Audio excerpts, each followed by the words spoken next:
Thanks for listening to the Wild Health Podcast. For the foreseeable future, you're not going to hear our normal intro or outro here. We're going to be releasing episodes very frequently as things are changing.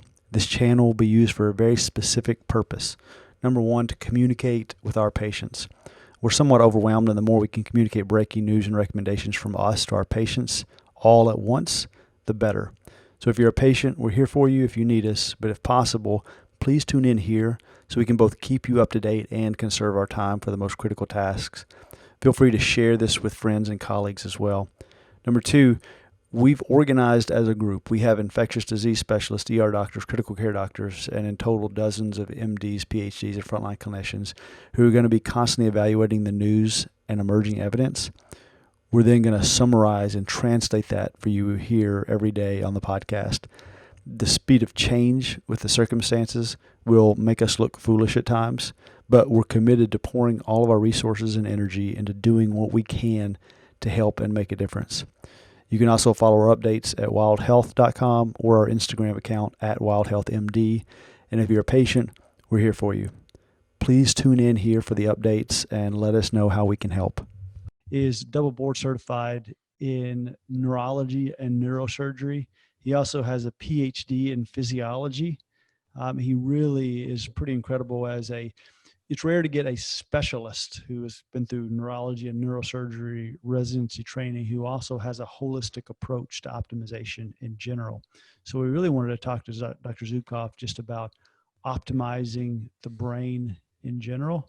Dr. Zubkov, are you on right now, 15 minutes early? Apparently Jody's making him a panelist right now, so he should be coming up in just a minute, Matt. So we're going to have to do the knock jokes then, or are we going to? Apparently. So someone just asking, I'm just looking at the chat right now, how are physicians going to be able to adequately assess patients? How will an MD listen to heart sounds, lung sounds, or any other physical exam with telemedicine? I think that's a great question. We'll add that to the questions that we ask Dr. Vickery. We've been seeing patients telemedicine for a long time. There actually are some tools.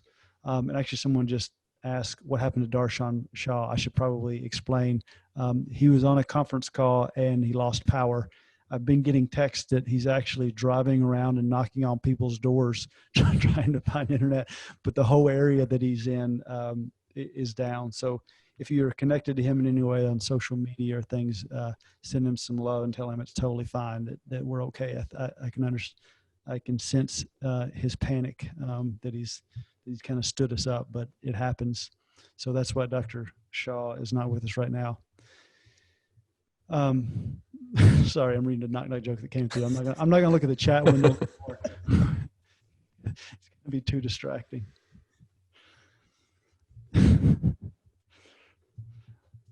It does look like we have Dr. Zubkov on as a panelist. Alex, if you can just unmute and maybe turn your video on, I think we'll be able to get you going.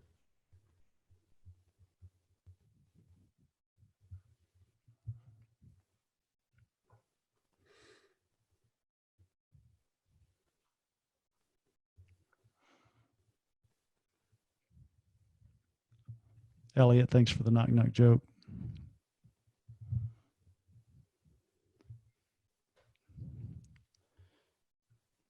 Dr. Zubkov. Okay, let's do another question while we're... I've got one here. Oh, there's Alex. He's muted. I think we got you. Great. Dr. Zubkov. Thank you for having me. So tell me, I want to start off just by asking you, where are you today? You practice a lot of telemedicine, so you could kind of be anywhere. So, where are you today, and what's it like on the ground where you are? I live in Minneapolis, so it's in Minnesota. Minnesota is a Midwest, and we do have cases, but it's not as horrific as in hotspots like in New York or New Orleans or LA. So I think we have about 70 or 80 patients hospitalized right now, and I think 24 deaths. So it's not as bad as in other states, thankfully.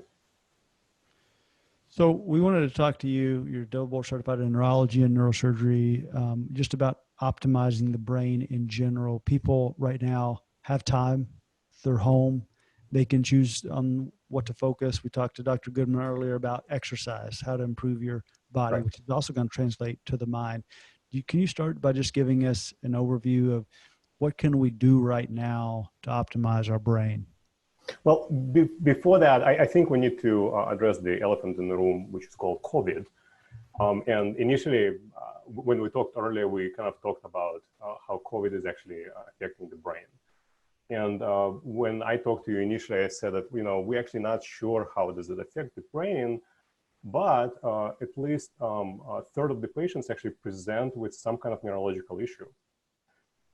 Have changes in their smell or taste. Some patients actually will present with seizures. Some patients will present with encephalopathy, which is basically somnolence and no ability to coherently think. Some actually patients will present with strokes, although it's very rare. There is unclear whether this is related to direct invasion of the virus into the brain, or whether this is just a reaction of the brain to viral load. I would suspect that because we have, 1.2 million cases right now, that we would know that there are active cases that are involving brain. Imaging does not suggest that. There are some cases in the literature that, yes, patients will develop some autoimmune type viral disorders in the brain, but every virus potentially have that ability. So I'm not necessarily thinking that COVID has a higher predisposition for the brain. On the other hand, there were some people trying to figure out why the smell and taste goes away in about a third of the patients. So there are some theories that it may be related to mucosal damage, which kind of makes sense because that's how the virus gets into our body. But also, apparently some other studies in the past demonstrated that virus potentially can get into olfactory bulbs in the brain, which is our smell center. Again, if that would be the case widespread, then we'll see some imaging changes in patients. We don't see that right now. It's not reported widely, so I think it's probably not necessarily the case. The other information that I've seen on other coronaviruses, that they actually have been shown to affect the respiratory center in the brainstem. So maybe some of the patients who are sicker actually have some respiratory dysfunction related to the brain health, and that's why they don't do as well. Being a neurocritical care physician, I know that when patients are in this condition, nobody will take them to MRI. Nobody will look at their brainstem to see whether there is changes in C. So I think we probably know whether this is not. There are enough, gross to say, autopsy studies to prove whether there is a involvement of the brainstem with this disorder. So we won't know. The other thing that I was thinking about, how else can we explain why smell and taste goes away in patients for at least a couple of weeks? In neurology, we know that zinc is very important for managing smell and taste. And very commonly when zinc is deficient, patients will present with a deficiencies in smell and taste. And they all together. If you don't have smell, you're not going to have taste. We know that zinc is very important for our immune system. So maybe that happens in patients who already are deficient in zinc and their body is trying to move the zinc towards the immune reactions, and that's why they have a little bit more sensations in a smell and taste. This is my theory. I don't have any proof of that, but this is something to think about. And maybe for people who have been affected and they had changes in their smell and taste, maybe the zinc supplementation for short duration of time may help. Testing certainly would definitely help, but again, I don't think that anybody would voluntarily go to the lab or hospital to get testing of zinc at this point. So any questions about COVID so far? Yeah, I'm curious, Alex, how many patients are you seeing or are you aware of that are getting encephalopathy from I COVID? actually have not seen any. I have seen patients with a stroke who also had viral infection. Whether it's related directly to COVID or not, I mean, he was elderly and he had a stroke. So again, there is not enough data to suggest that neurological issues are very significantly involved in COVID at this point. I think it's more related to lungs issue, and again, I'm not a pulmonologist, I cannot tell you what's going on. At the same time, I wonder, a lot of patients, especially younger patients in the colleges, they smoke, they smoke marijuana, and there is some damage to the brain, to the lungs. So maybe that's somehow predisposing them to have more lung involvement. Again, this is my theory. I don't have any proof. I know that for optimization, we have to have, our lungs are designed to breathe clean air. So every time when we inhale something, we are taxing our body. So that's not healthy. And if you have other issues that potentially body needs to use the energy towards something else, then that taxation will cause damage in the brain. As for the brain optimization, the way how I look at it is we look at 4 things that potentially can affect our body and the brain. Remember, we cannot just fix the brain without fixing the body. They're kind of connected, right? So we have to make sure that our body is healthy as well, and then our brain will get healthy. So we need to fix our environment. We need to fix our lifestyle. We need to fix our mindset, which is huge right now, and we'll talk about it in a second. And then we need to fix our nutrition, okay? Not everybody will benefit from being on ketogenic diet or paleo diet or vegetarian diet. Everybody is different. You guys look at the genetics and you know that some of the patients will benefit from a high-fat diet, some patients won't. So we have to be very careful and start thinking, is this diet right for me? Or is this diet will be hurting me, okay? As for environment, we have to look at a couple things. Number 1, air. Again, we are designed to breathe clean air. If we're not going to be breathing clean air, our body has to somehow remove those toxins and somehow has to deal with that. Also, there are some breathing techniques, like Ben was talking yesterday, that actually will calm down your brain. So meditation and certain breathing techniques also will help you to to restore your body. Number 2, water. If your water is polluted, your body has to deal with that. I mean, I don't know if you're aware of tap water database, but I have been looking at it lately with all my patients, and I have not seen a normal water yet in tap water. So, and realize that we're not only drinking that water, and Brita filters or any other carbon-based filters would not really remove that junk from the water, but also we are washing our bodies in that. So our skin has a big absorbent potential, so it will absorb those toxins. Body has to remove all of that stuff. Then we have sounds. There are studies that show that patients who live in urban areas and exposed to a lot of sounds from airplanes or from just road construction or from roads have 25% higher chance of developing depression and anxiety. Alex, can I ask you a couple questions about the air and water first? Absolutely. When you're talking about air quality, I don't know if you saw a couple of days ago, there was something that a report came out that said bad air quality may make COVID worse specifically. Did you see that article at all? I'm not sure if you saw Well, it. there was actually a report from Lancet in 2017, which is 3 years ago, that showed that bad air quality actually is one of the leading causes for mortality.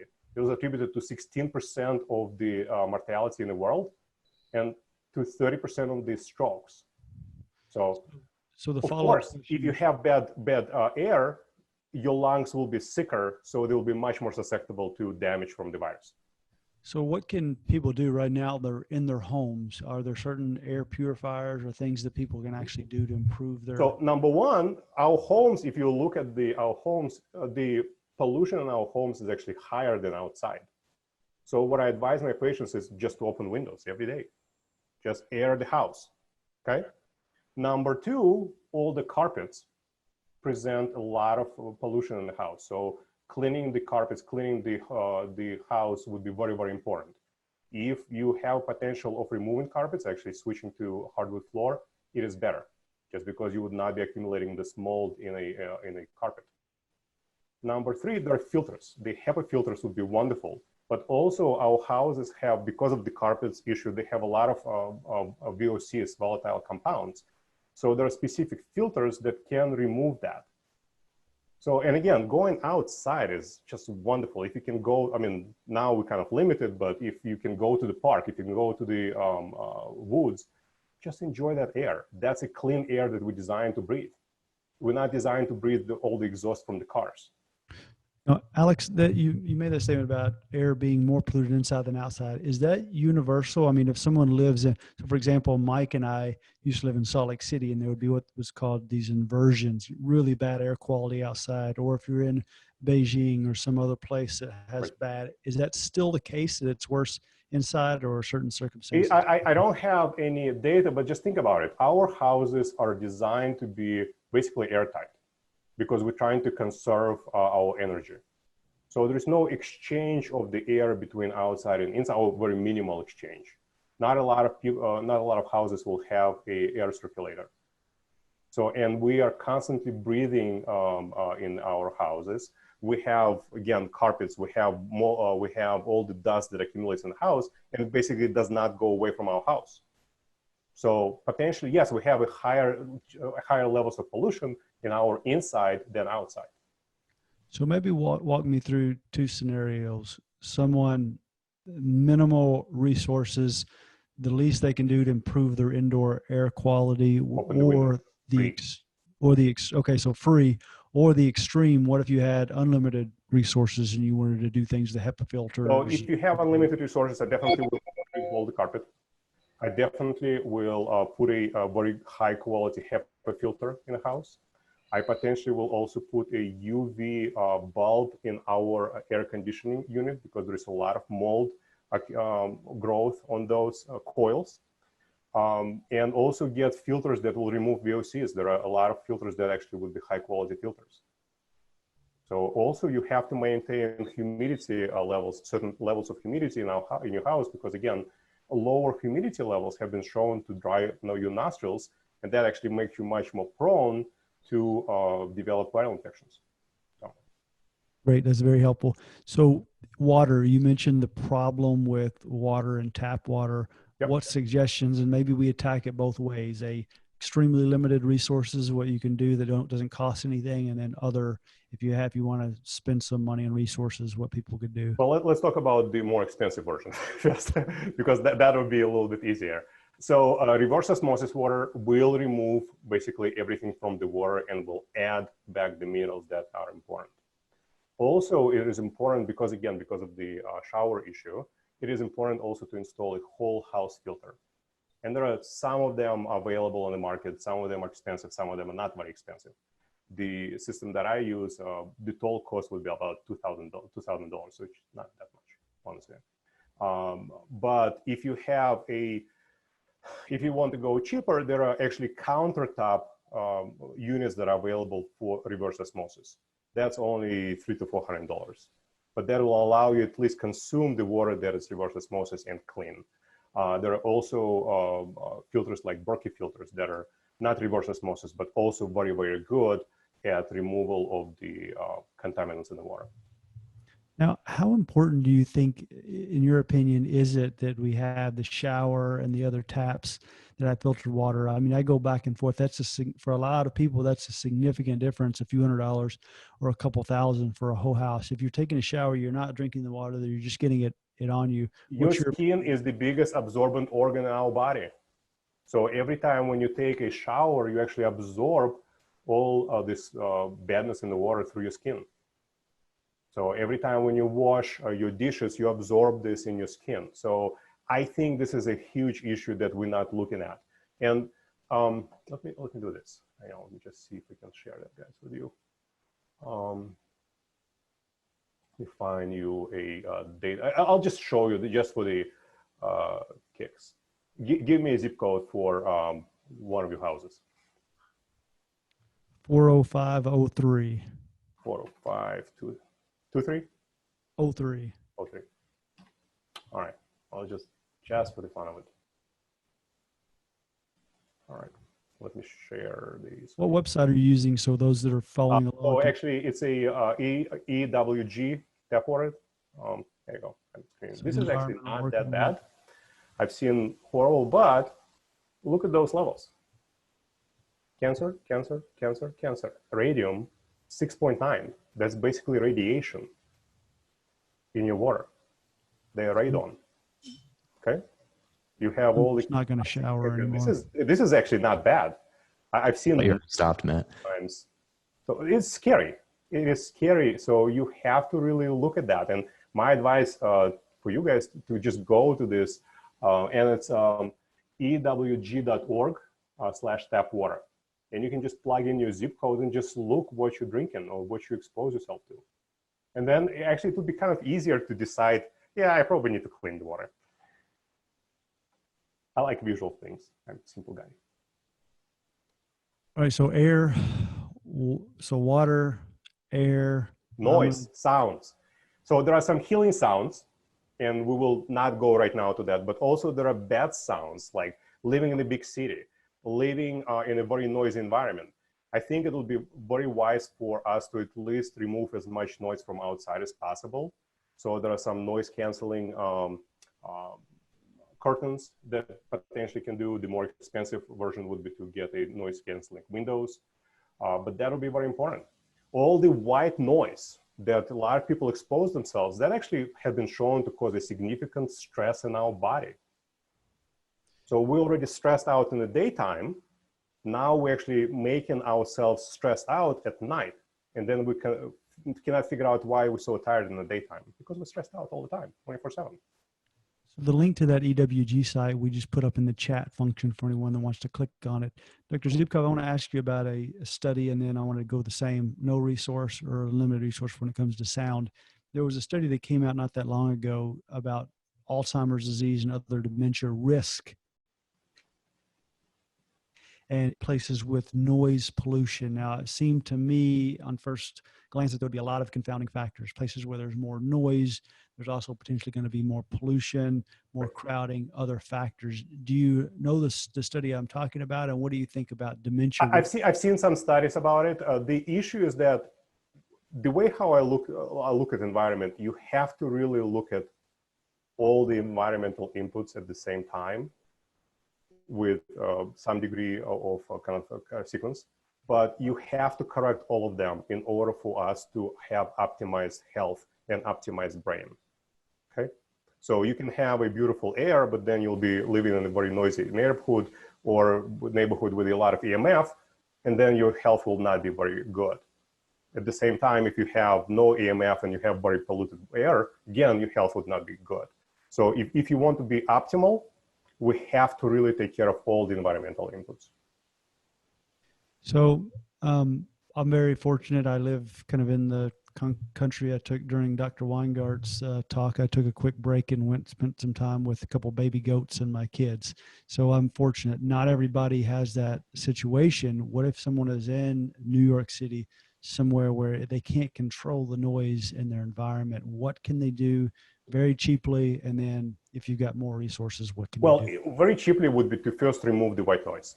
Because again, this is what causes a significant issue at night, okay? If they have the noise canceling curtains, are not that expensive, they're like $40, $50 on Amazon. So that definitely can happen. Also, if you really want to go fancy, you can actually have a noise canceling foam on your walls, or potentially noise canceling windows. Those are much more expensive. They're in thousands of dollars. So. And then if unlimited resources by the very top of the penthouse in New York City, so you're away from noise. If you got an extra 50 I would actually, if you have unlimited resources, you move from New York City. I'm sorry. Just, there's nothing else in there. Just look at it. Now, the next step we have not talked about is light. Okay? All the lights that we expose to, that's a signal to our body that controls our circadian rhythms. If we have very bright lights in the evening, we know that it suppresses melatonin. So we're not going to get a restful sleep at night. All of a sudden, again, we're tired in the morning and we're getting into this sleep debt. And we'll talk about sleep debt when we'll talk about lifestyle. But if everybody is afraid of blue lights. Well, blue lights actually very, very beneficial for us in the morning because it tells our body it is daytime. It is time for us to start be active. Let's suppress the release of the melatonin. Let's be active. you have to have exposure to blue lights in the morning. You have to have more red lights or red light spectrum in the evenings. There are certain bulbs that will allow you to do that. There are certain bulbs that would not allow you to do that. Compact fluorescents are full of blue light. The fluorescent, the spirally bulbs, they're also full of blue light. They are horrible. They don't have any red spectrum. At the same time, the cheap, non-economical incandescent bulbs, they have wonderful spectrum. If you look at the spectrometer, they have a lot of red light and very minimal blue light. So it's very cheap, and you can go to, they're readily available. The halogen bulbs are incandescent bulbs. They're readily available in Lowe's or Home Depot. Just go replace them, okay? Or if you want to go with the LED bulbs, there are certain ways you can also modify that. If you'll get the RBG bulbs, for example, you can adjust your light, but it's a little bit more difficult and will require special equipment to figure out whether you're doing it right or not. I like to recommend that my patients spend some time outside as soon as they get up, assuming the sun's out. That's a great way to get keep them free. Yeah, keep them free, isn't it? Yeah, absolutely. I advise all my patients to go outside as soon as they'll wake up, to just look at the light, look at the sun for about 15 minutes.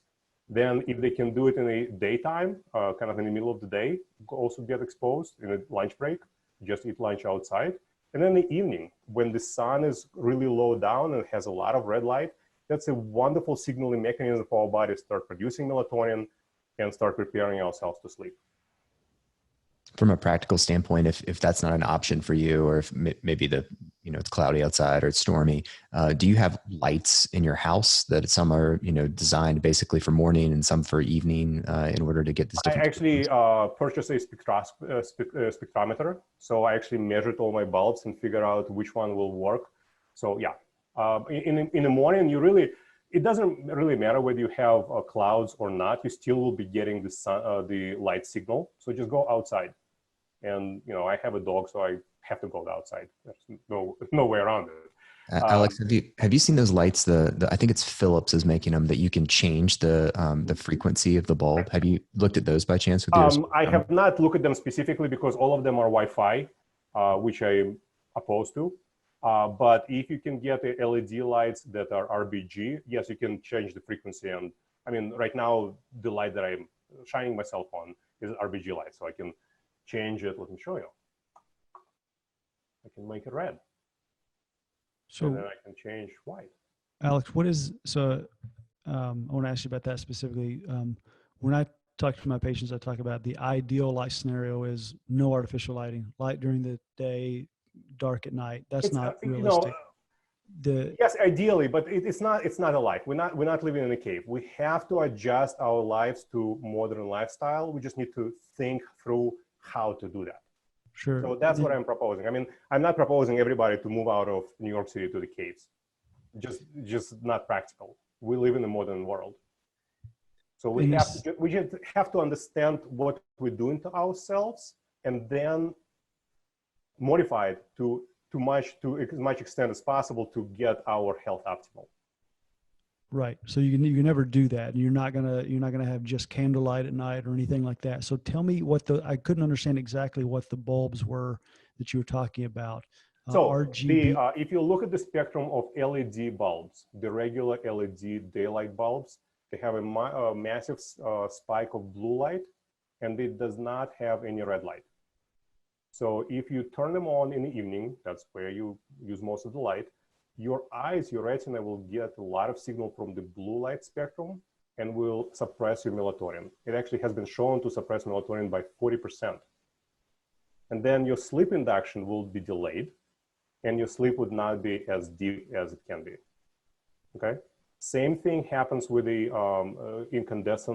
compact incandescent bulbs, the spiral bulbs. They also have very big spike of blue light and no red light.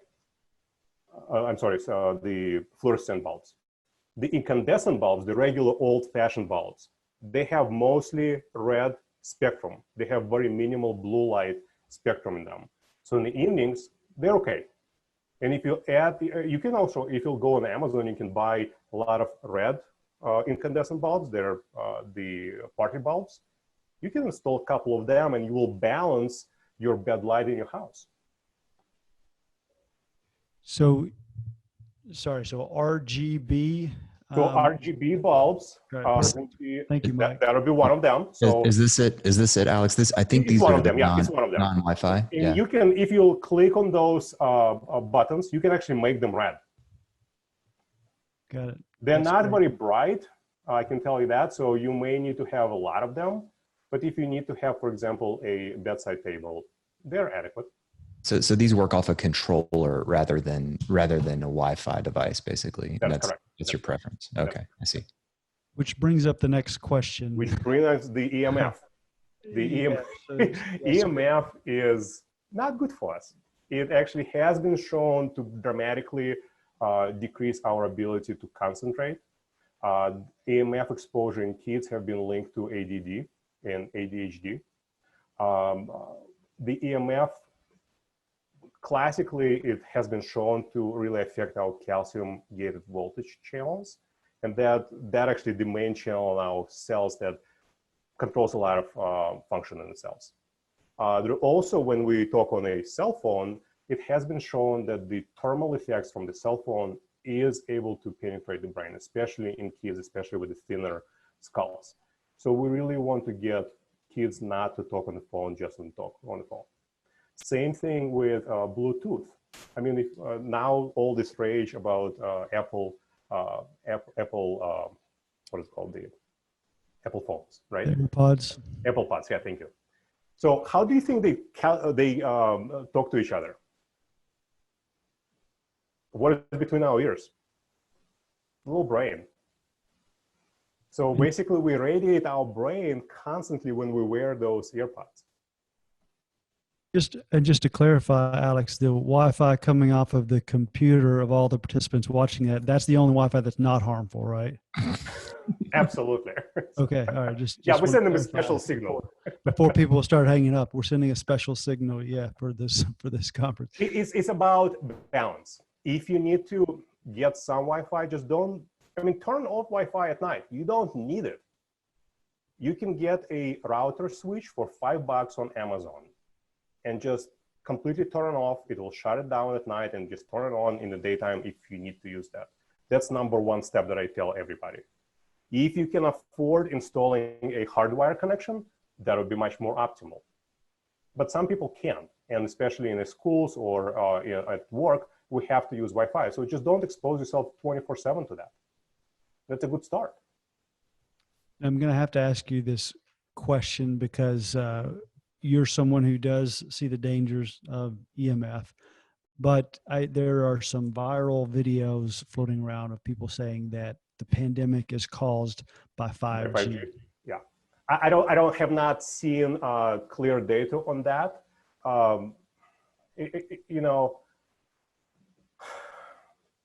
I think there's a lot of political movement right now that is trying to catch up on this viral pandemic. And I think we just need to focus on really what we have at hand is the viral infection.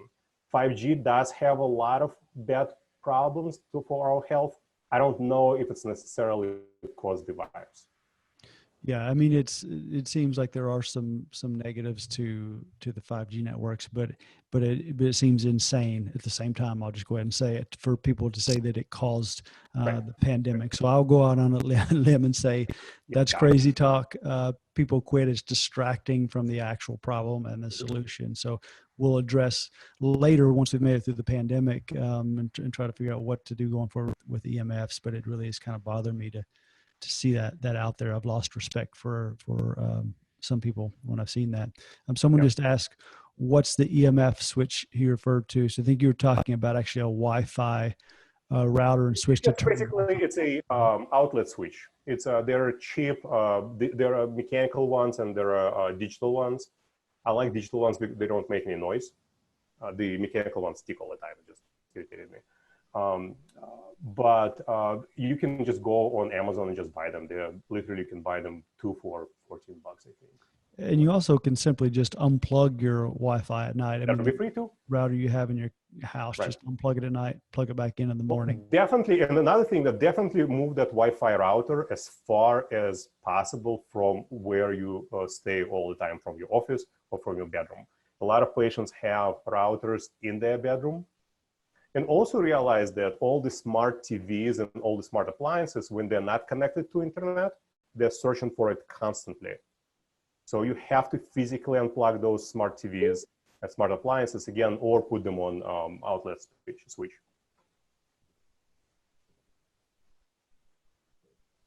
So we've got quite a few audience questions as well. One of them that I think would be a quick one for you to answer, Alex, is sort of recommendations regarding zinc supplementation. You were talking about zinc previously, sort of at the beginning of the talk. Do you have a specific zinc supplement that you like? And a lot of people are really interested in this sort of zinc and copper interaction. What are your thoughts on that? And should you be taking copper with zinc? You have to test first. How about that? Okay. So what are you testing for? I'm actually biggest, one of the core principles of my practice is testing, and follow-up testing. I'm not guessing anything. I test and figure out what the problem is. Copper and zinc ratio are extraordinarily important for brain health and for everything else. Zinc, for example, is very important for insulin signaling and insulin functioning. So if you don't have enough zinc, your diabetes would not be controlled. Again, I'm not proposing for everybody to run away and start taking zinc or run away and start taking copper. You have to test and you need to know your numbers. A lot of patients that I see in my clinic are actually copper toxic. You want to take copper, and it's maybe related to the copper piping in your house. It may be related to the food that you're eating. It may be related to other things that cause the copper toxicity. There are some genetic abnormalities, but most likely more likely it's just environmental inputs. So if you're already copper toxic, you certainly don't want to take copper. You don't want to eat liver. You don't want to eat organ meats because you actually will get more toxic and you'll get sicker. You want to have more zinc to balance that. But again, I'm not going to give you any specific supplements for either of them because I want people to understand that they need to test it first. That is much more important than just start guessing. People come to me with, I had recently a person who came to me with 41 supplements. 41. It's actually been proven you have to be on 42 in order to be healthy. So you just missed it by one. They're close. I'm adamantly against that. I mean, supplements are interfering with each other. It's like medications.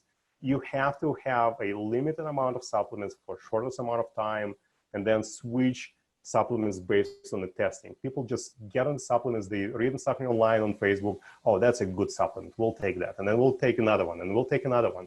And all of a sudden they have tons of them. They come to me with the big tubs of supplements, and it's like, why are they taking this? Oh, somebody told me that this is good for me. Like, okay, did they test you for that? No? Okay. How is it working out for you? One of our audience members commented that you can take a zinc tally as a surrogate for a blood test. What are your thoughts on that, Alex? You really need to test zinc and copper. I actually like intracellular zinc and copper ratio, which comes from red blood cells in a NutrIvel test. So, but you have to know how to interpret that. NutrIvel test is becoming more popular in functional medicine, but a lot of people just look at the first page and say, oh, you have 15 supplements that you need to take, 15 vitamins, just take those. That's not how we interpret NutrIvel. You have to look at all the interactions between biochemical reactions to figure out what needs to be done next for the patient. And in fact, NutrIvel is actually the best way to figure out what diet patients need to be on. Because NutrIvel will tell you everything about your carbohydrate metabolism and will tell you whether you can tolerate ketogenic diet or whether you need to be on a higher carb diet. It also will tell you what kind of fats you need to be eating. More saturated fat or more omega-3s or omega-6s, depending on the ratios. It also will tell you how much you're absorbing your protein, whether you need to take more protein or not, and what kind of proteins. But people don't look at NutrIvel this way. They just look at, oh, you deficient or insufficient on vitamin B1, B6, B12, let's just give you that. That's not how it works.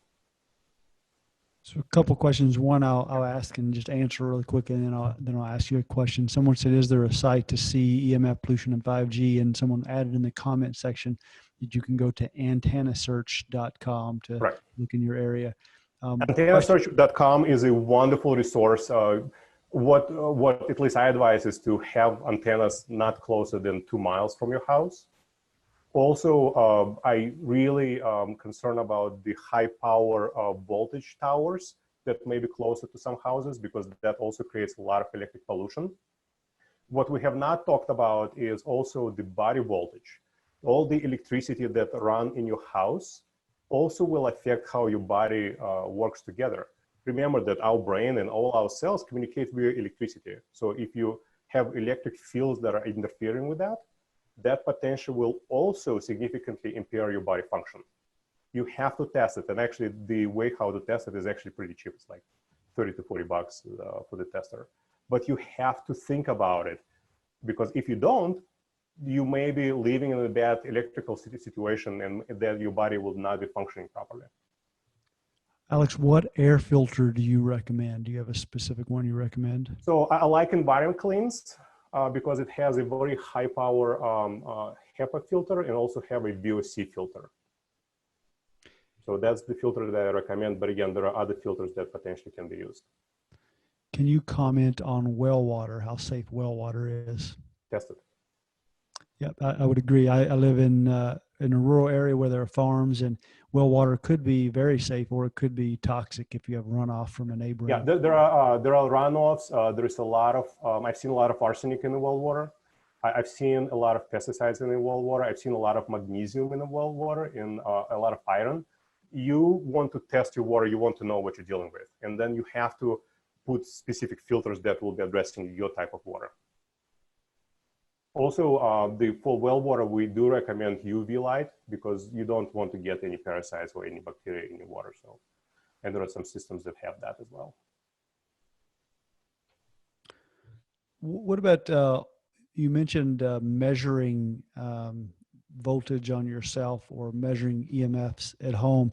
Do you think this is something that someone can do on their own, or do you feel like they need to get a consultant? So I teach that in my clinic. So I teach my patients how to do that. It's not that I will be able to explain it in the next 2 minutes. So there's a lot of nuances to that. So yes, it's possible, and it should be done, but you have to do it in the proper way. Would you recommend someone hiring a consultant, like a building biologist, to do that, or do you think they could probably figure it out? You can. The building biologists, some of them are very, very good. Some of them are not so good, like everywhere else. Yes, if you have a building biologist that knows what you're talking about, then yes. There are some, I discovered that actually some electricians actually know about all of this, and they are able to install kill switches, for example.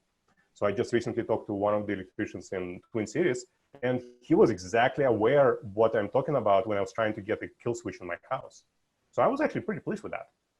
And what he told me, that he knew about this all the time, because dairy cows don't produce enough milk when they're exposed to a lot of electric voltage, which is kind of interesting, isn't it?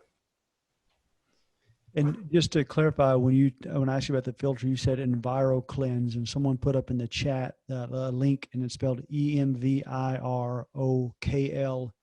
That's right. Yep. Yeah, that's what you're talking about. Great, perfect. Someone asked about earthing. What are your thoughts on earthing? Wonderful, but you have to measure again your ground. So if you have a underground electric wires coming on, then earthing will hurt you. So there are Gauss meters that you can purchase and basically measure around your house and figure out whether this is safe for you to go. The earthing and grounding are two different things. It's a very actually complicated topic, but grounding mats may not be necessarily healthy for you unless they're grounded into the earth. If they're grounded just in a neutral wire, you may be exposed to more dirty electricity than you should. So I would not advise that.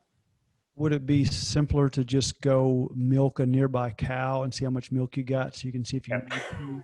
Or talk to a farmer. But so one of the things that I would advise, especially in the summer, that's summer coming on, just go outside in an area that you know that there are no underground wires. Go barefoot, look at the sun, enjoy the sun, do the meditation, do the gratitude, and spend 15 minutes on outside, and then go back and start preparing for your work. Yeah, I think there's be coming on pretty soon. Yeah, I think there's a lot of debate around things like earthing and grounding, and because a lot of people in a hard science area are saying, well, where's the evidence for it? But when you talk about something like that, going outside and being in nature and with the sun, I think there's a smaller threshold of randomized controlled trials that you need to jump over. That's going to be Well, good also it's free. regardless. It's free and does not harm you. So why do you need to test that? Exactly. The risk benefit ratio is pretty clear for something like that. Yeah, a lot of people say that this is randomized controlled trial, this randomized controlled trial this. What I tell my patients, it's about you. And you either have 0% or you have 100%. You cannot be 0.5% pregnant, right? You're either pregnant or not. You either get the disease or you don't get the disease. So you have to take care of not statistics. Statistics are for science. Statistics for the publications, not for the patient. It's not really applicable to the patient. You have to take care of yourself and you have to approach everybody individually because everybody is different. Patient who says, I have 20% based on this study, were you involved in that study?